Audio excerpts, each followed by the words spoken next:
সুপ্রভাত বন্ধুরা, যে যেখান থেকে আমার ভিডিওটা দেখছো আশা করছি সবাই কুশলে আছো, সবাই খুব ভালো আছো। আমরাও ভীষণ ভালো আছি, সুস্থ আছি। তো আজকে হচ্ছে বৃহস্পতিবারের সকাল। বৃহস্পতিবার সেহেতু সকাল সকাল চলে এসেছি ব্যালকনিতে। আর দেখো আমার গাছের ফুলগুলো কিন্তু একদম ফুলে ফুলে ভরে গেছে, তোমাদেরকে সেটা একটু জাস্ট দেখিয়ে দিলাম। তো যেহেতু বৃহস্পতিবার সকালবেলা দেখো আমার মানে ঠাকুরের যে থালা বাসনগুলো থাকে সেগুলো কিন্তু পুরো মেজে একদম চকচক করছে। তো খুব সুন্দর করে মেজে নিয়েছি। তো এইবার স্নান টান করে পুজোয় বসবো। তো দেখো সর্বপ্রথম আমি হচ্ছে আজকে তোমাদের ভিডিওতে যেটা শেয়ার করব সেটা হচ্ছে আমি প্রত্যেক বৃহস্পতিবার কীভাবে পুজো করে থাকি, তো সেটাই তোমাদের কাছে শেয়ার করব। তো প্রথমে দেখো যেটা থাকে কমন ব্যাপার, যেটা হচ্ছে ঠাকুরের আসনটা সুন্দর করে পরিষ্কার করে নেবো, কারণ আমরা সারা সপ্তাহে ফুল দিয়ে পুজো করি, তো সেগুলো শুকিয়ে যায়, তো সেগুলো একটু পরিষ্কার করে নিচ্ছি। তো পরিষ্কার করে নেওয়ার পর ঠাকুরগুলোকে একটুখানি ভালো করে মুছে টুছে নেব, কারণ ধুলো পড়ে যায়, তো সেগুলো তো মুছতেই লাগে। এরপর আমি যেটা করব সেটা হচ্ছে দেখো বাজার থেকে যে ফুলগুলো নিয়ে এসে দিয়েছিলো সেগুলোকে আমি আলাদা আলাদা করছি, কারণ এই ফুলগুলো না একসাথে দেওয়া থাকে, তো একটু আলাদা করে নিতে হয়। তো আমার পুজোর যে উপকরণগুলো লাগছে সেগুলো হচ্ছে দেখো এখানে আমি আলাদা করে নিয়েছি বেলপাতা, দুব্বো, পান, কলা, চাল, ধানের শীষ, ধান, আর হচ্ছে বিভিন্ন রকম ফুল মালা যা যা লাগবে সেগুলো। তো সর্বপ্রথম আমি যেটা করব সেটা হচ্ছে আমি ঘটে একটা স্বস্তিক চিহ্ন এঁকে নেব সিঁদুর দিয়ে। আমাদের বছরে একবার করে যেহেতু ঘট মাজা হয়, সেজন্য প্রত্যেক বৃহস্পতিবার কিন্তু আমরা ঘট মাজি না। তো সেই জন্য কিন্তু তোমরা হয়তো বলবে যে ঘরটা অপরিষ্কার আছে, কারণ এটা তো আমি মাজতে পারবো না, আর এর জলটাও আমি ঢালতে পারবো না, কারণ যেহেতু প্রত্যেক বৃহস্পতিবার করে এটা অনেকেরই দেখেছি অনেক বাড়িতেই মাজা হয়, কিন্তু আমাদের বাড়িতে এটা নিয়ম নেই। তো সেই জন্য একটু ঘরটা সারা বছর ধরে একটু কালো কালো হয়ে যায়, যেহেতু তামার ঘর, তো সেই জন্য। আর আমি যেহেতু আম পাতা খুব একটা ইউজ করি না, যেহেতু পিতলের আমের পল্লব রয়েছে, তো সেই জন্য আম পাতা দিই না। এই পিতলের আমের পল্লবটাতেই আমি একটু সিঁদুর চন্দন মাখিয়ে নেব, মানে লাগিয়ে ফোঁটা দিয়ে নেব।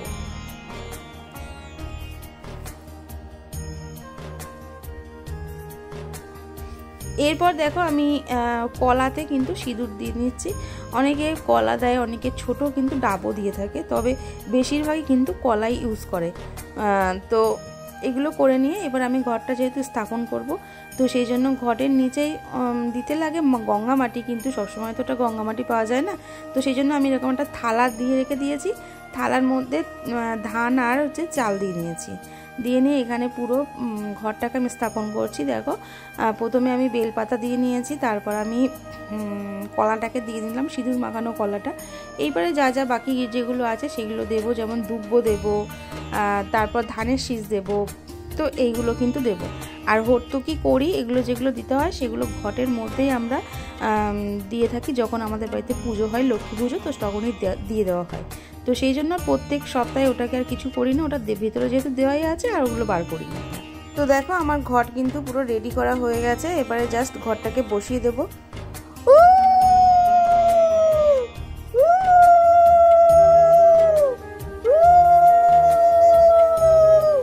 এবার আমি ঘটের মধ্যে একটা মালা, ঘটের উপরেও একটা মালা পরিয়ে দিচ্ছি।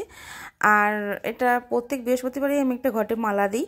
আর এছাড়াও তো লক্ষ্মী আর এখানে গণেশের মূর্তি আছে পিতলের, যেটার মধ্যে কিন্তু কেউ কিন্তু মালা পরিয়ে দিচ্ছি।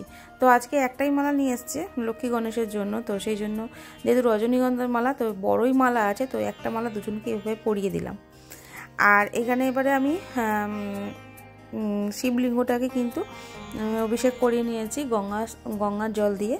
তো অনেকে বলে শিবলিঙ্গ নাকি গঙ্গা জল স্নান করানোর পরে আবার তুলে নেয়, কিন্তু আমাদের শিবলিঙ্গকে আমি সারা বছরই কিন্তু এরকম জলের মধ্যেই রাখি। তো এরকম জল শুকিয়ে গেলে মানে শুকিয়ে যেতে দিই না, কারণ সবসময় প্রত্যেক দিনই এরকম জলের মধ্যেই রাখা থাকে। তো যাই হোক, এবারে কিন্তু আমি বেলপাতা আর ফুল চড়িয়ে দিচ্ছি।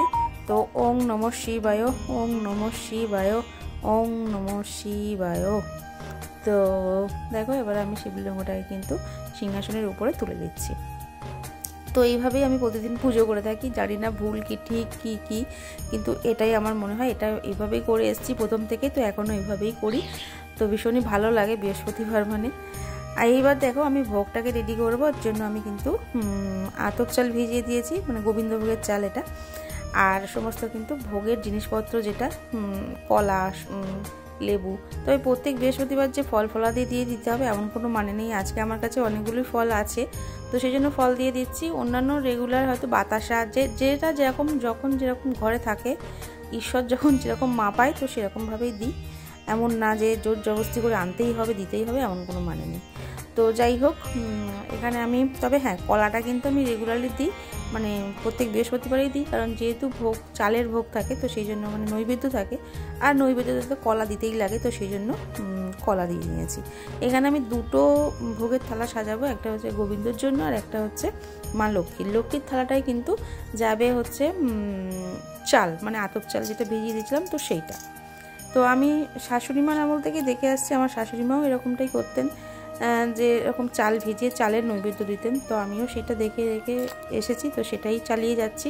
এর মধ্যেই ফল ফলাদি যা কিছু মিষ্টি টিষ্টি দিই তো সেটাই কিন্তু সাজিয়ে দিই। আর অবশ্যই লক্ষ্মী যেহেতু মানে লক্ষ্মী ঠাকুর আমি জানি যেহেতু পান পছন্দ করে, তো সেই জন্য একটা পানের খিলি দিয়ে দিই। মানে লক্ষ্মীর যে বাটাটা থাকে, যে থালাটা ভোগের থালা থাকে, তো তার মধ্যে পানের খিলি দিয়ে দিই। তো দেখতে পাচ্ছ এখানে কিন্তু পুরো রেডি করে নিয়েছি। এটা হচ্ছে আমার মা লক্ষ্মীর থালা, আর ওই পাশে আছে মা হচ্ছে গোবিন্দর থালা। এইবার আমি প্রদীপ জ্বালিয়ে নেব।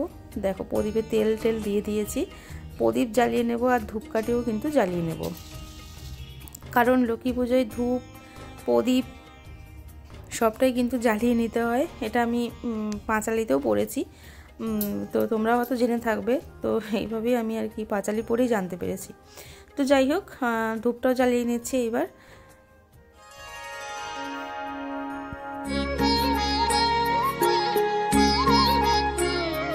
তো এবার আমি পুষ্পাঞ্জলি দেব।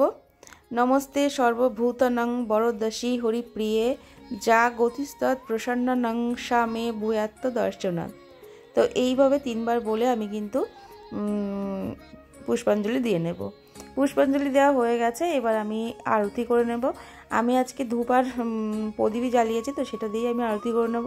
আর আরতি করার সময় অবশ্য ঝাঁজ আর ঘণ্টা, যেহেতু লক্ষ্মী সহ্য করতে পারে না, তো সেই জন্য ঝাঁজ ঘণ্টা কিন্তু বাজাতে নেই।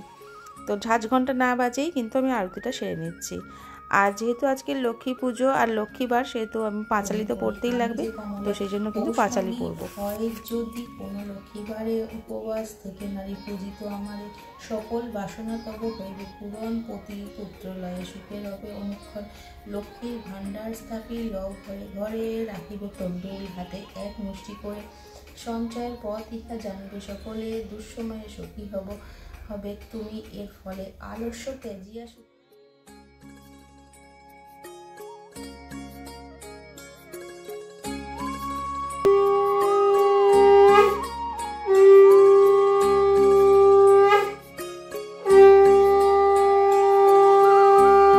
তো এইভাবেই কিন্তু আমি প্রত্যেক বৃহস্পতিবার পুজো করে থাকি। আমার লক্ষ্মী পুজো আমি আমার মতো করে করি, জানি না এটা সবার সাথে নাও মিলতে পারে, তো এভাবেই কিন্তু আমি পুজো করে থাকি। তো যাই হোক, এবার আমি পুজোটা প্রায় শেষের পথে। এবার আমি প্রণাম মন্ত্র বলবো। মম বিশ্ব রূপাস্য ভাজ্যাসী পদ্মে পদ্মালয়ে শুভে সর্বত পাহি মাং দেবী মহালক্ষ্মী নমস্তুতে। তো যদি ভিডিওটা ভালো লেগে থাকে তাহলে অবশ্যই একটা লাইক করে দিও, আর শেয়ার করে দিও, আর অবশ্যই সাবস্ক্রাইব করে দিও। তো আজকের মতো টাটা, বাই বাই।